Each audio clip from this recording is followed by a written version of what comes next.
જય સ્વામિનારાયણ. આજના દિવસે ભગવાન સ્વામિનારાયણ સ્વધામ પધાર્યા હતા. આજે દુનિયાભરમાં જેના મંદિરો છે અને જેણે હિન્દુ સનાતન ધર્મને પણ ટકાવી રાખ્યો અને તેમના લાખો અનુયાયીઓ દુનિયાભરમાં છે, એવા ભગવાન સ્વામિનારાયણનો જીવનકાળ 1781થી લઈને 1830 સુધીનો છે. ભારતના ઇતિહાસ અને સનાતન ધર્મમાં એક સુવર્ણ પ્રકારનો સમાન છે. એમણે માત્ર 49 વર્ષના ટૂંકા આયુષ્યમાં તેમણે આધ્યાત્મ અને સામાજિક ક્રાંતિ લાવીને એક વિશાળ સંપ્રદાયની સ્થાપના કરી. તેમના જન્મથી લઈને અંતર્ધાન સુધીની જાણકારી બે તબક્કામાં વહેંચીએ છીએ. બાળપણમાં તેણે પ્રારંભિક જીવન ઘનશ્યામ પાંડે અને એમનો જન્મ 7 એપ્રિલ 1781 ચૈત્ર સુદ નોમ રામનવમીના દિવસે થયો હતો. તેઓ ઉત્તર પ્રદેશના આવેલ નજીક છપૈયા ગામમાં હતા. તેમના પિતા હરિપ્રસાદ પાંડે અને ધર્મદેવ અને માતાનું નામ પ્રેમવતી એટલે ભક્તિભાવ હતું. નાની ઉંમરમાં તેણે વેદ અને ઉપનિષદ, ગીતા અને રામાયણ જેવા ધર્મગ્રંથોનો કંઠસ્થ ઊંડો અભ્યાસ કર્યો હતો અને માત્ર 10 વર્ષની ઉંમરે તેણે કાશીના વિદ્વાન વચ્ચે શાસ્ત્રાર્થમાં વિજય મેળવ્યો હતો. અને પછી ભારતના એણે પદયાત્રા 1992થી લઈને 1999 સુધી કરી અને માત્ર 11 વર્ષની ઉંમરે માતા પિતાના અવસાન બાદ તેઓ ઘર છોડીને આત્મજ્ઞાનની શોધમાં નીકળી પડ્યા હતા. તે સમયે તેઓ નીલકંઠ વર્ણી તરીકે ઓળખાયા હતા. તેમણે સતત 7 વર્ષ સુધી સમગ્ર ભારતની પદયાત્રા કરી અને હિમાલયના દુર્ગમ બર્ફીલા વિસ્તારોથી લઈને જગન્નાથપુરી સુધી તે રામેશ્વર અને નાસિક જેવા તીર્થધામોમાં તે ફર્યા હતા. આ યાત્રા દરમિયાન તેમણે કઠિન તપસ્યા પણ કરી, અષ્ટાંગ યોગ કર્યો અને પ્રભુત્વ મેળવ્યું હતું. ત્યાર પછી ગુજરાતમાં આવ્યા અને દીક્ષા લીધી. 1799થી લઈને 1802 સુધીમાં તેમણે 1799 નીલકંઠ વર્ણી ગુજરાતના જૂનાગઢ નજીક આવેલા લોજ ગામમાં પહોંચ્યા હતા અને જ્યાં તેમનો મિલાપ રામાનંદ સ્વામીના શિષ્ય મુક્તાનંદ સ્વામી સાથે થયો હતો.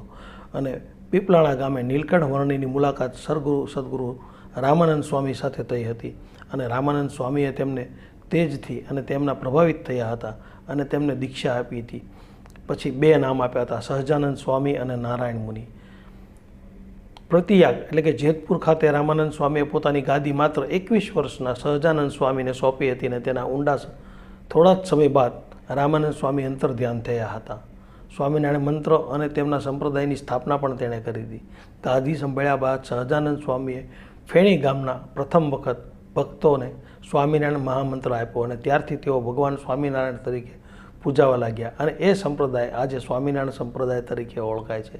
સામાજિક અને ધાર્મિક સુરક્ષાનો એ સુવર્ણ કાળ હતો. તે સમયમાં ગુજરાતમાં અંધશ્રદ્ધા અને કુરિવાજો અને અરાજકતાથી ઘેરાયેલું હતું. ભગવાન સ્વામિનારાયણે આ પદ્ધતિને બદલવા માટે ક્રાંતિકારી કાર્યો કર્યા હતા. કુરિવાજોનો વિરોધ કર્યો હતો. તેમણે દીકરીઓને દૂધ પીતી કરવાનો જે રિવાજ હતો, બાળ હત્યા કરવાનો, તેનો વિરોધ કર્યો હતો અને દેહ પ્રથા જે હતી તે પણ નાબૂદ કરી હતી અને એ મોટા પાયાની ઝુંબેશ ઉપાડી હતી. તેમણે લાખો લોકોને દારૂ, માંસ, જુગાર અને ચોરી જેવા વ્યસનોથી છોડાવ્યા હતા અને તેમણે તેમના દુર્ગુણોમાંથી મુક્ત કર્યા હતા. ડાકુઓ અને લૂંટારાઓ જેમ કે જોબન પગીનું તેમણે હદી પરિવર્તન કરી અને તેમણે પોતાના ભક્ત બનાવ્યા હતા. યજ્ઞમાં પશુની બલિ ચડાવતા તો તેમનો પણ તેણે વિરોધ કર્યો હતો અને અહિંસક મહાવિષ્ણુ યાગ શરૂ એણે કર્યો હતો.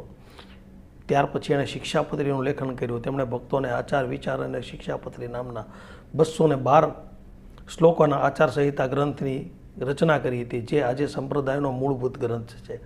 મંદિરો અને સંતોનું નિર્માણ તેમણે કર્યું હતું. સમાજમાં ભક્તિ પ્રચાર કરવા માટે પોતાના જીવન દરમિયાન ગુજરાતમાં 6 શિખરબંધ મંદિરો બનાવ્યા હતા. સૌથી પહેલું મંદિર અમદાવાદ, પછી ભુજ, વડતાલ, ધોલેરા, જૂનાગઢ અને છેલ્લે ગઢડા સ્વામીના. તેમણે કુલ 500 જેટલા પરમહંસો સંતોને તૈયાર કર્યા હતા, જેમાં મુક્તાનંદ સ્વામી, બ્રહ્માનંદ સ્વામી, ગોપાળાનંદ સ્વામી, ગુણાતીતાનંદ સ્વામી એવા એના મુખ્ય મહાન સંતો એટલે મુખ્ય શિષ્યો હતા.